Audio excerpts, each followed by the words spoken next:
गणतंत्र दिवस से ठीक पहले अगर आप परेड का हिस्सा होने जा रहे हैं तो ये रिपोर्ट देखना आपके लिए बहुत जरूरी हो जाता है, क्योंकि इस रिपोर्ट में हम आपको दिखा रहे हैं कि किस तरीके से कौन कौन सी ऐसी चीजें हैं जो कल यहाँ पर पूरी तरीके से प्रतिबंधित रहेंगी। इसमें खास तौर पर ब्रीफ केस हो, टॉर्च हो, बैग हो, मोबाइल हो, फोन हो, इसके अलावा दूसरे अगर हम बात करें उपकरणों की जिसमें रेडियो है, कैमरा है, साइकिल, स्कूटर इत्यादि कोई भी ऐसी चीजें या फिर छोटे से छोटी जो भी गैजेट्स होंगे, चाहे फिर वो इलेक्ट्रॉनिक घड़ी हो या फिर आपके ईयरपॉड हो, इस तरीके की कोई भी चीजें हो या फिर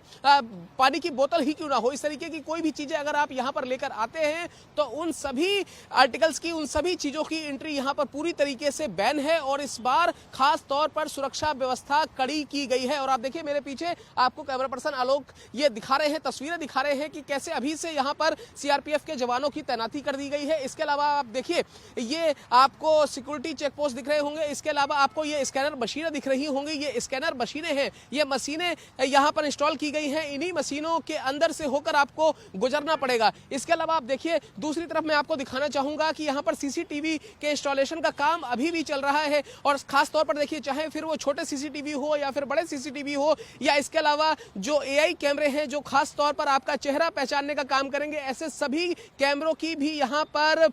इनकी तैनाती की जा रही है, कैमरे लगाए जा रहे हैं। और आप देखिए यहाँ पर अभी भी कैमरे इंस्टॉल किए जा रहे हैं, कैमरे इंस्टॉल करने का काम यहाँ पर लगातार जारी है। तो चाहे सीआरपीएफ की बात हो, चाहे फिर दूसरी पैरामिलिट्री फोर्सेस की बात हो, दिल्ली पुलिस की बात हो, या फिर दूसरे सुरक्षा दलों की बात हो, चाहे वो कोई भी दस्ता हो जो भी सुरक्षा व्यवस्था से जुड़ा हुआ है, चाहे वो इंटेलिजेंस के अधिकारी हो, आईबी के अधिकारी हो, रॉ के अधिकारी हो, या दूसरी सुरक्षा एजेंसियों के अधिकारी हो, ऐसे तमाम अधिकारी और पुलिस पर्सनल जिनकी संख्या लगभग 14,000 के आसपास बताई जा रही है, ऐसे सभी अधिकारियों की, सभी कर्मचारियों की, दूसरे पुलिस पर्सनल्स की यहाँ पर तैनाती की गई है। और आपको बता दूं लगभग 77,000 के आसपास लोगों को आमंत्रित किया गया है जो इस परेड का हिस्सा होंगे। हालांकि ये संख्या थोड़ी सी ज्यादा इसलिए हो सकती है क्योंकि जो लोग आमंत्रित नहीं है वो लोग आईटीओ की बात करें या फिर सुभाष मार्ग की बात करें और लाल किले के रास्ते की बात करें, ऐसे तमाम जगहों से वो लोग भी परेड का हिस्सा बनेंगे। तो ऐसे में उनकी सुरक्षा बहुत जरूरी हो जाती है। एहतियातन इस पूरे इलाके की अगर हम बात करें, चाहे वो कर्तव्य पथ की बात हो, सी हेक्सागन की बात हो, आईटीओ की बात हो,